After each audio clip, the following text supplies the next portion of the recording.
Bienvenidos a lección 4, donde estamos viendo, donde en el cual vamos a ver estas cosas acerca del día del Señor. Otro tema que a veces no entendemos muy bien, junto con el título Hijo del Hombre, es algo que para muchos de nosotros es muy extraño.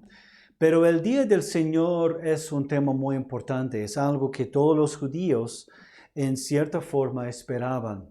Ellos, especialmente bajo el poder y control de otras naciones, ellos esperaban la llegada del día del Señor.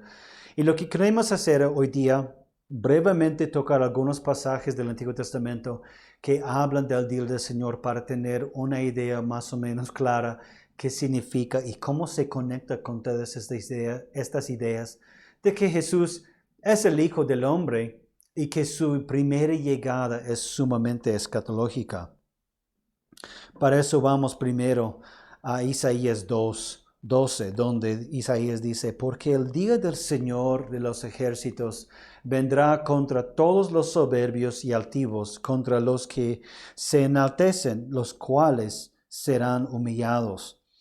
Entonces vemos primero que este día del Señor va a ser un día de juicio. No va a ser, muchas veces conectamos la idea del día del Señor con salvación y vamos a llegar a eso, pero tenemos que primero ver que el día del Señor ante cualquier cosa es un día de juicio.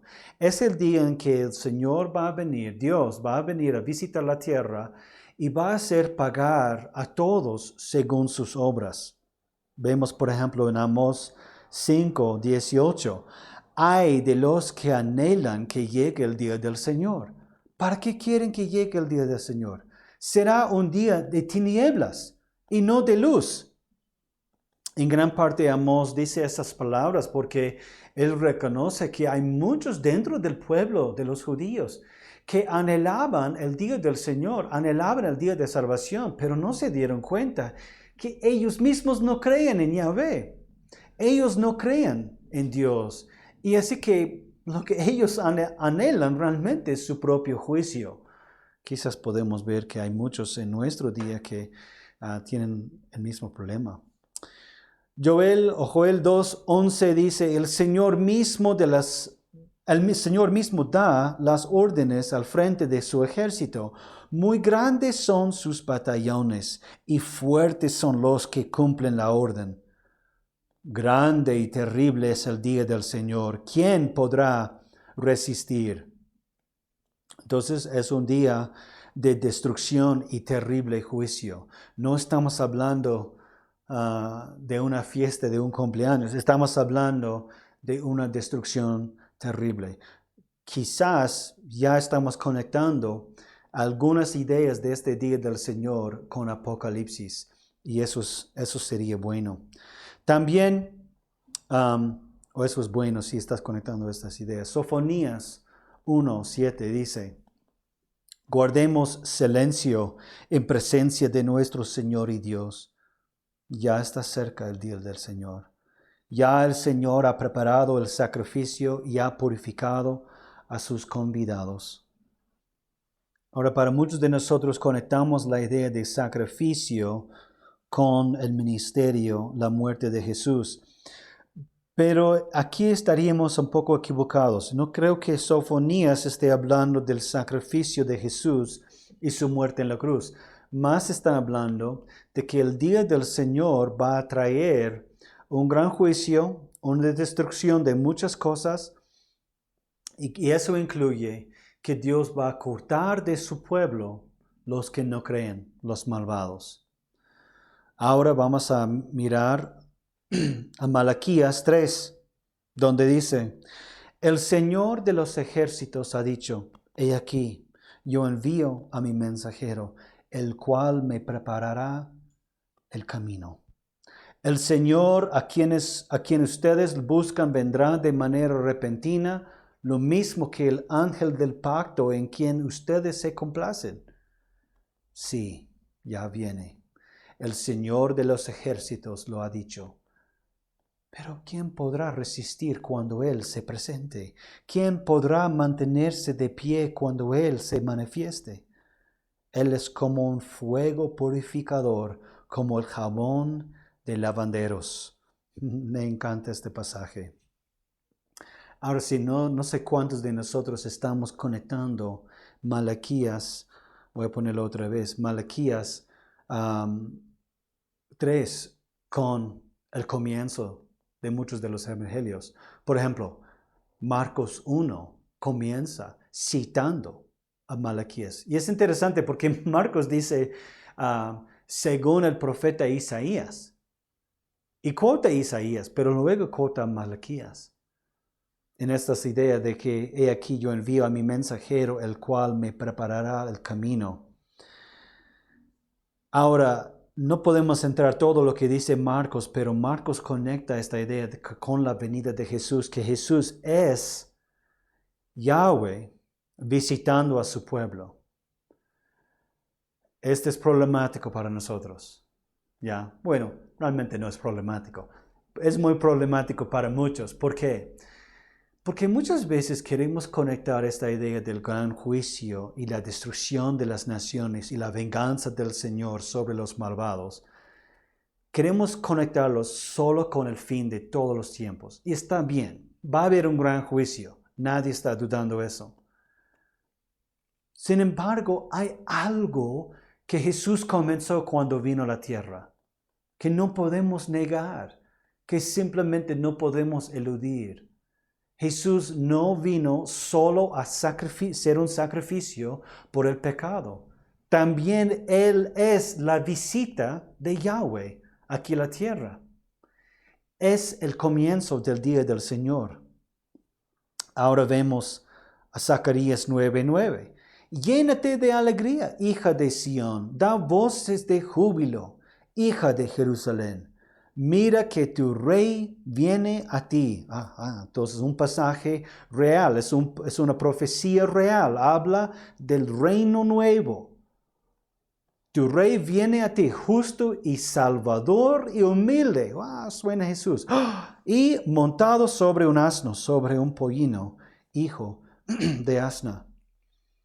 Entonces, obviamente, en Mateo 21, los evangelistas conectan este pasaje con la entrada triunfal de Jesús. Entonces, algo está pasando aquí. Algo sucedió en la venida de Jesús aquí a la tierra que estableció esta visita de Dios. Y por esa razón, tantos judíos no podían entender la venida de Jesús. Porque ellos esperaban ver las señales en el cielo que leímos en Daniel 7, que viene en las nubes. Algunos de ellos interpretaron esas cosas, esas señales, literalmente, y luego no podían entender cómo Jesús podía cumplirlo. Nosotros no queremos hacer la misma equivocación. Entonces seguimos. En el Nuevo Testamento el Nuevo Testamento fue escrito en griego. Entonces hay una palabra muy importante en el griego que es kairos. Kairos es una palabra que no existe en muchos otros idiomas, pero es una palabra muy importante en el griego. A ver si...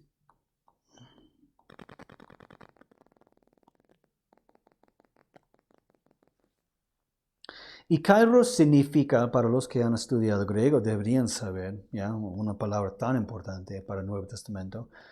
Kairos quiere decir tiempo señalado. Refiere a que hay un momento oportuno para algo. No siempre kairos es usado en contextos escatológicos, pero es una palabra importante porque vemos en muchos textos del Nuevo Testamento que habla de un tiempo definido. Por ejemplo, ¿cuántas veces vemos a Jesús hablando de que su hora no ha llegado? ¿De qué está hablando Jesús? No sabía que tenía el reloj. Pero Jesús refería a que hubo un plan y un tiempo señalado, un kairos, para todo lo que hizo. En Marcos 1, 14 y 15, dice así el el evangelista Marcos. Después de que Juan fue encarcelado, Jesús fue a Galilea para proclamar el evangelio del reino de Dios y decía: el tiempo se ha cumplido. Todas estas palabras se resumen en esta palabra kairos. El kairos, ¿ya? Y el reino de Dios se ha acercado. Arrepiéntanse y crean en el evangelio. ¿Alguna vez te has preguntado por qué Jesús dijo el tiempo se ha cumplido? ¿A qué refería? Jesús quizás llegó a una cierta edad. Quizás toda su juventud, su adolescencia, sabía que iba a ser muy difícil hacer tantos milagros. Entonces, quizás Jesús quiere decir, bueno, el tiempo se ha cumplido, ya soy adulto, puedo entrar al ministerio. Muy débil, ¿no? Jesús refería a que todo, según el plan divino de Dios, llegó a un momento preciso. Nosotros que estudiamos doctrina reformada sabemos que Dios es soberano y que Él tiene todo el tiempo en sus manos. Pero a veces no entendemos cómo y qué implica eso para todas las demás cosas. Todo lo que hizo Jesús fue parte de ese plan. No hubo ni una cosa. Por ejemplo, vemos en Gálatas 4 que dice Jesús: pero cuando se cumplió el tiempo señalado, Dios envió a su Hijo. Ahora, es interesante que no usa la palabra kairos acá, pero tiene la misma idea. Que cuando cumplió el tiempo predicho, predeterminado desde antes de la creación, que Dios envió a su Hijo, que nació de una mujer, sujeto a la ley, para que redimiera a los que estaban sujetos a la ley, a fin de que recibiéramos la adopción de hijos. En vez de kairos, creo que Pablo usa ahí plerokronos, la plenitud del tiempo. Mateo 26, voy a borrar eso. Mateo 26, Él les indicó ir a la ciudad, a la casa de cierto hombre, y decirle: el maestro dice, mi tiempo está cerca, celebraré la Pascua con mis discípulos en tu casa. Entonces vemos que, como dije, Juan capítulo 2, ¿qué dice Jesús en la cena de Caná o en la boda? Dice a su madre: mi hora no ha llegado. Jesús llega ya en el kairos, en el tiempo señalado, en el tiempo preciso. Y eso nosotros tenemos que entender como parte del día del Señor. Es algo bien planificado. Y cuando Jesús refería al tiempo señalado, o se cumplió el tiempo, o el kairos, Él siempre está señalando a algo que ya fue profetizado. Entonces, cuando Él dice, ya se ha cumplido el tiempo, obviamente refiere a algo que habló de ese evento antes. Y eso es lo que nosotros entendemos de este día del Señor. Bueno, en 1 de Tesalonicenses 5:2, el apóstol Pablo dice: ustedes saben perfectamente que el día del Señor llegará como ladrón en la noche. Ahí tenemos un gran problema. Yo acabo de conectar el kairos, el tiempo señalado, el tiempo se ha cumplido con la venida de Jesús, y ahora el apóstol Pablo está hablando de otro día del Señor. Ahora, este es el problema de la escatología. Nosotros a veces nos confundimos con estas ideas que puede existir algo ahora, pero también puede tener un mayor cumplimiento y consumación en el futuro. Obviamente para Pablo, en este pasaje de 1 de Tesalonicenses, y vamos a estudiar varios pasajes de Pablo en cuanto a su escatología, obviamente para Pablo el día del Señor todavía queda en el futuro, porque va a llegar como un ladrón en la noche. algo casi palabra por palabra lo que Jesús dice en el discurso de los olivos acerca de su segunda venida. Y en 2 de Pedro 3:10, Pedro dice, pero el día del Señor llegará como un ladrón en la noche. Ese día los cielos desaparecerán en medio de un gran estruendo y los elementos arderán y serán reducidos a cenizas y la tierra y todo lo que en ella se ha hecho será quemado. Bueno, ya tenemos alguna idea de que está hablando de un futuro y otra vez tenemos estas imágenes que es un juicio enorme del Señor. Entonces, la pregunta es, ¿Jesús vino y eso es el día del Señor o queda algo más para el futuro?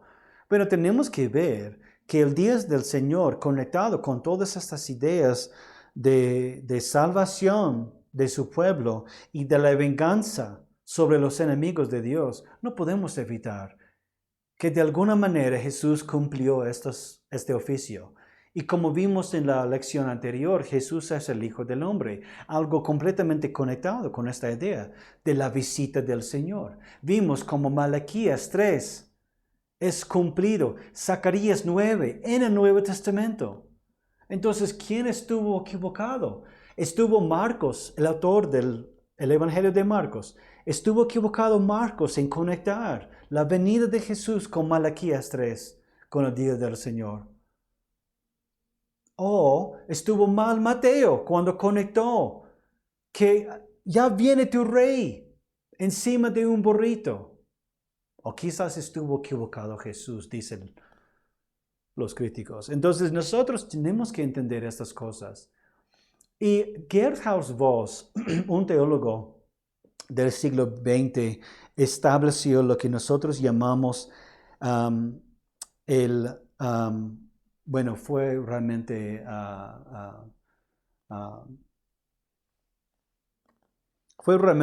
Hermann Ritterboss el que estableció esta idea de als en noch niet.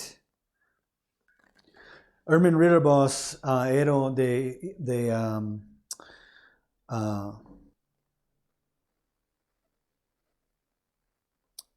Hermann Ritterboss era de holandés, o era holandés.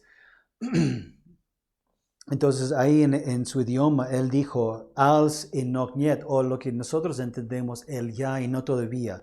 Y luego Geerhard Voss en el siglo XX desarrolló bastante lectura y escritura acerca de eso.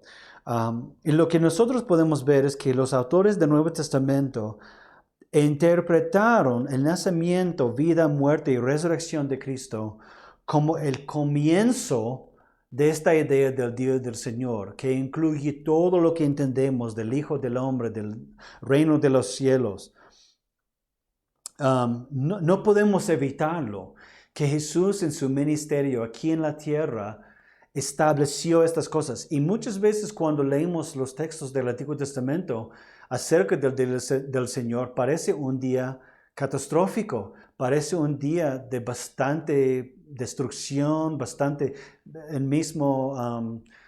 mismo profeta dijo que es un día de tinieblas, no de luz. Entonces, no nos debe sorprender cuando aún en el Nuevo Testamento, cuando habla de la muerte de Jesús, dice que desde el mediodía hasta 3 de la tarde hubo tinieblas sobre toda la tierra. A veces no vemos todas esas cosas, pero obviamente el Nuevo Testamento entiende la venida de Jesús como el comienzo del día del Señor. Sin embargo, tal como el autor de Hebreos dijo, no vemos a todas las cosas sujetas a Él todavía. Entonces, no nos debe sorprender esta idea, el ya y no todavía, la idea de que hay algunas cosas del reino que ya han comenzado, pero no han llegado a su consumación por completo. Un gran ejemplo de eso es Joel 2, 28. Este es un pasaje bien importante para la escatología en el Nuevo Testamento. Y dice así, después de esto, derramaré mi espíritu sobre la humanidad entera y los hijos y las hijas de ustedes profetizarán. Los ancianos tendrán sueños y los jóvenes recibirán visiones.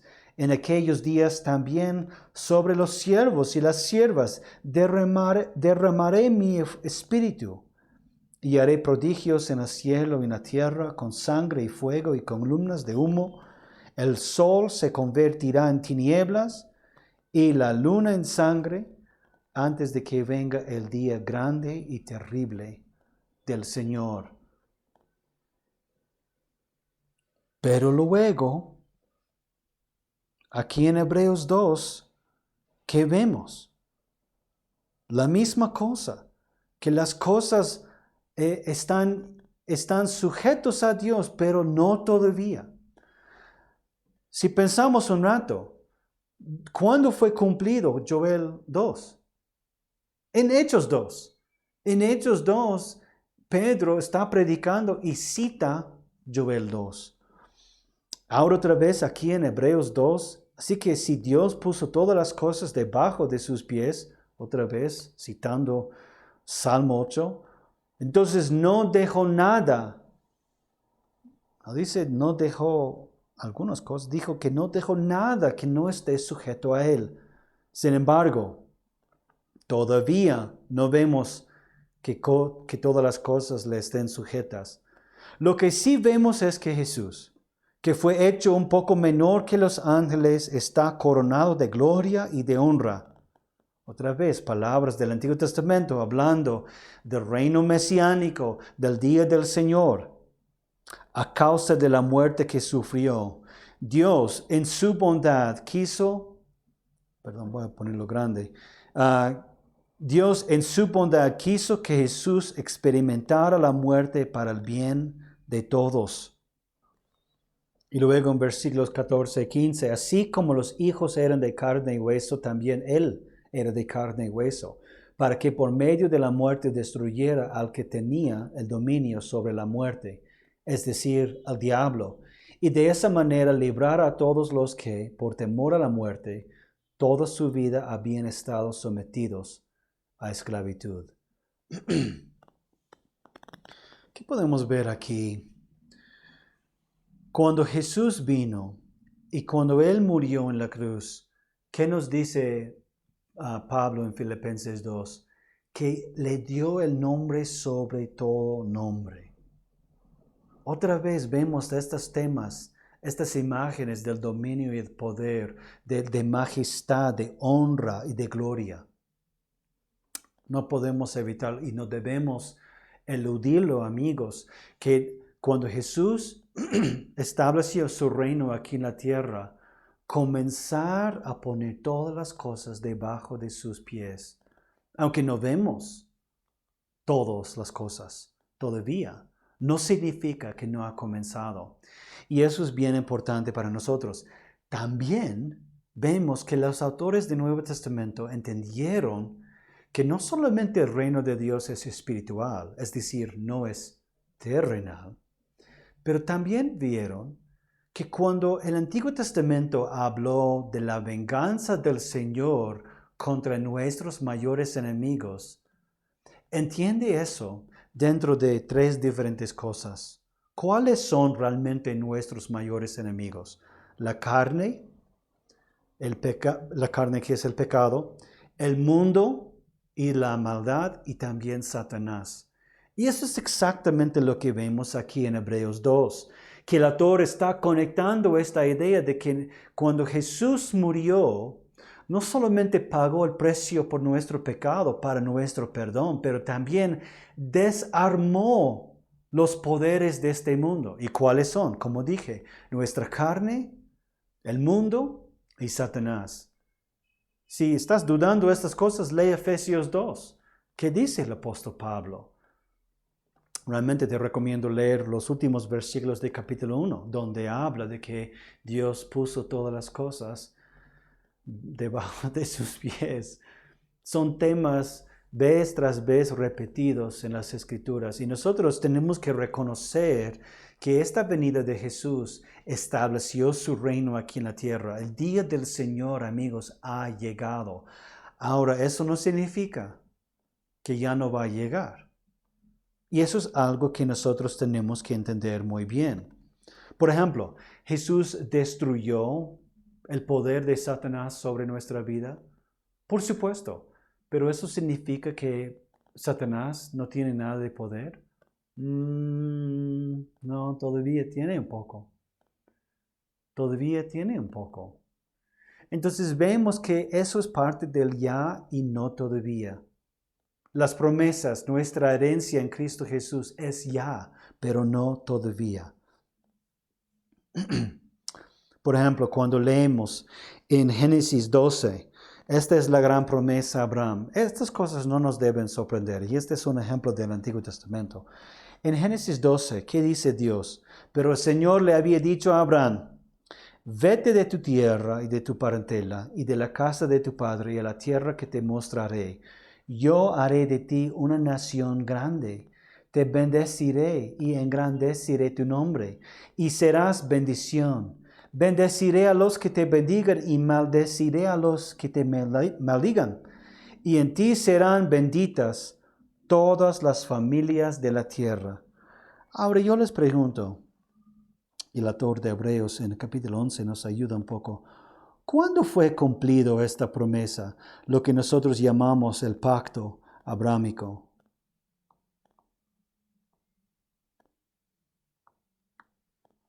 ¿Cuándo fue cumplido? Piénsalo. ¿Fue cumplido en el tiempo de Abraham? Bueno, seguro Abraham experimentó ser una gran bendición de Dios. Y sí, en alguna manera engrandeció su nombre durante su vida. Pero Abraham llegó a ver a su pueblo llegar a ser una gran nación. Creo que tendríamos que decir no. Podemos ver que Dios bendijo a los que bendicieron a Abraham y maldijo a los que lo maldicieron. Claro, Dios estuvo a su lado, por supuesto, porque vemos varias veces que Dios estuvo apoyando a Abraham. Y esta última, que en ti serán benditas todas las familias de la tierra. Amigos, tenemos que ver que toda esta promesa señala para el futuro. Literalmente, cuando nosotros pensamos en la gran comisión, en Mateo 28, cuando Jesús dice que toda la autoridad me ha sido dada aquí en la tierra, cuando Jesús comparte su gran comisión con sus discípulos, realmente hace una gran referencia al pacto abrámico, a las promesas a Abraham. ¿Y por qué? Porque es por el linaje de Abraham que nace el Mesías. Por eso Pablo en Gálatas dice que nosotros somos hijos de Abraham por la fe, no por nacimiento, sino por la fe. Porque en Abraham, en ti serán benditas todas las familias de la tierra. ¿Cómo? Ay, porque van a tener linda tierra. Tierra de Israel es tan linda, es tan chévere. Montañas, puedes hacer crecer cualquier cosa. Está cerca al mar. No. En Abraham son benditas todas las familias de la tierra porque de su linaje va a llegar esa promesa desde Génesis 3:15, que de tu simiente, de la mujer, va a nacer alguien que va a aplastar la cabeza de Satanás, que va a destruir la obra de la serpiente.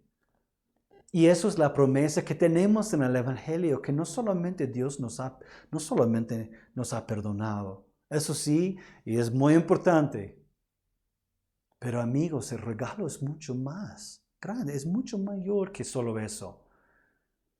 Que Jesús por venir como en el día del Señor, la visita de Yahweh, ya, Él desarmó los poderes sobre nosotros. Y en Cristo ya no tiene poder sobre nosotros nuestra carne, nuestra naturaleza antigua. Por eso Pablo dice en 2 Corintios 5 que somos nueva creación. que Él desarmó las potestades, las autoridades de este mundo. Por eso Pablo dice en Romanos 12, sino transfórmense, renueven su mente y no se adapten, no se acostumbren al mundo. Y desarmó Satanás.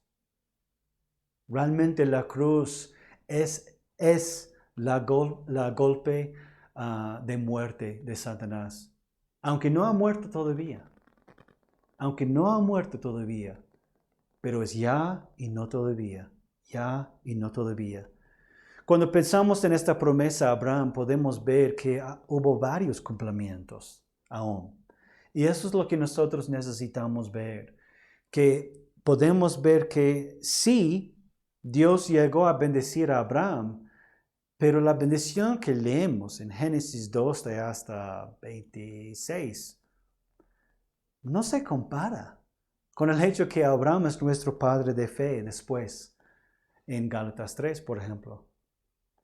Entonces nosotros cuando nos acercamos a estas profecías, a estos textos apocalípticos, no solamente tenemos que aprender, leer literatura apocalíptica, eso sí es importante y vamos a estudiar más de eso, pero también nosotros necesitamos ver que Jesús estableció su reino aquí en la tierra para luego poder expandirlo, ¿ya? Y no expandirlo en términos físicos, sino en espirituales, que hay más y más cristianos y que Dios a través de nosotros aún va a alcanzar a nuevos ciudadanos de su reino. Aunque no vemos que todas las cosas estén sujetas a Él, sabemos que Él está en su trono, que Él es rey y que es el rey sobre no solamente esta tierra, pero también sobre nuestros corazones. Y eso es un dato importante para cada uno de nosotros cuando pensamos en qué significa ser creyente. Significa someternos al reino de Dios. Bueno, en las próximas lecciones vamos a seguir desarrollando esta idea del ya y no todavía. Vamos a seguir tocando esos pasajes del Antiguo Testamento y luego poco a poco vamos a llegar al Nuevo Testamento, donde casi probablemente todos nosotros queremos estar, donde podemos leer estos textos tan difíciles y complicados. Y espero que al tener esta fundación de la escatología, vamos a poder poco a poco a entender no solamente la escatología, pero estos pasajes van a ser más claros para nosotros. Que el Señor los bendiga y nos vemos en la próxima lección.